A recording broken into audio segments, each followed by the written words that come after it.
Hi friends, welcome back to Nearly Same Games. I'm Neil, and this is the Armory Report. Now to start with, let's take a look at what changes we've made to our Boltyn deck for this Armory event. Alright, let's take a look at what we've updated. First off, let's start with the sideboard. We've taken out Chains of Eminence and Bolting Blade. I don't like chains chains against chain is good, but I haven't found a great place to use it and had it actually be effective. So since we're going to block out chain and try that, this doesn't really fit in with our attack plan. And then Bolting Blade, this is primarily there for the Prism matchup, which we're not seeing a whole lot of, so we're just taking it out for now. In place of that, we brought in 2 blue impenetrable beliefs. The big thing is this is coming in for the chain matchup, and when they have put 3 or more cards into their banish zone this turn, it gains +2 while defending. So these become basically our defense reactions. They're not defense reactions, but they become 4 blocks, which I think will be helpful with our blockout plan with chain. Next up, we've taken out 2 Steel Blade Shunts blue and replaced them with Steel Blade Shunts red. We get more blocks with the red, and the reason I was using blue initially was to have more blue pitch available. Kano just doesn't seem to ever come up, and I think we're more willing to take the extra block there. This basically becomes a soul shield for us for 1 cost. It doesn't go to soul, but usually we can take care of that. All right, next one, probably a controversial one. Enlightened Strike. I had 2 of these in here, and I'm taking them out for Ravenous Rabble. What are you doing? So we've taken all of our blues out of the main deck. We have none in there anymore. And so Ravenous Rabble becomes a 0 cost attack for 3 or 4 with Go Again. This goes into our lineup much better than Enlightened Strike, which will cost us 2 cards, and often is a 5 with Go Again for the additional cost of 1 card. Boltyn likes his cards. I like being able to chain into it, and Ravenous Rabble won't be as big of a hit as a 7 power Enlightened Strike. But the free and Go Again, I think is going to do better for us. Next up, taking out our 4 blue Take Flights. This is 2 damage, and I just really want to push through more damage than this. And to replace that, I brought back our Lumia Ascensions. I'm willing to give them another shot. I've been hurt, but we'll see how that goes. And another red Plunder Run. And just a good charge and potential to let us draw extra cards. So we're going to try that. Taking out our 4 blue Courageous Steel Hands. I like this card, works well, and that's why we're replacing it with 2 yellow Courageous Steel Hands. I replaced the yellow Courageous Steel Hands originally with Captain's Call, which has been working fine for us, but we still had the 4 blues, so we're going to trade them up for 2 yellows and a Razor Reflex. Again, the blue pitch just hasn't come up enough to warrant keep running it. And the Razor Reflex, potentially a surprise attack, could go well with a... sometimes we just have a naked Radiant attack. There's potential that we can get a +3 and Go Again out of that. Maybe we can get a surprise. And in our main deck, I pulled out the main deck Soul Shield and replaced it with a Steel Blade Shunt. Again, we don't have problem getting cards into our soul, so all things considered, the Steel Blade Shunt is better. We can pitch 1 and still use it, potentially use a Tunic counter. So that's the changes I've made this week. So with those changes, how did we do? Well, our first matchup was against Shane, and he was tough, and we lost.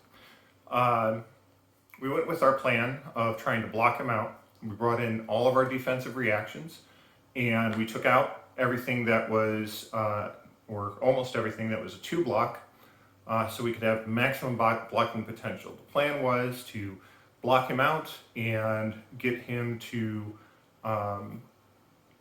get all the cards out of his deck, get him to fatigue, and then once he's fatigued, come back and kill him. This is also our Dawnblade plan. If we happen to fatigue, then we'll always have an attack available, or if we only have one card, we still have an attack available to us.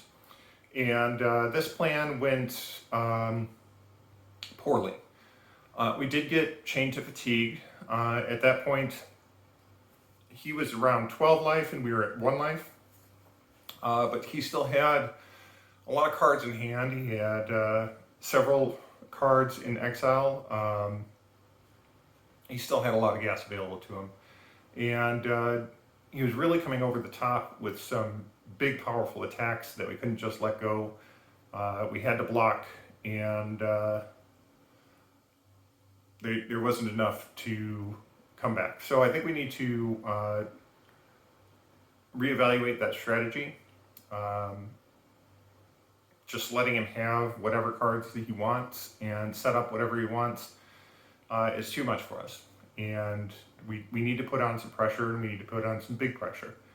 And we need to figure out how to do that. Our second matchup was Katsu.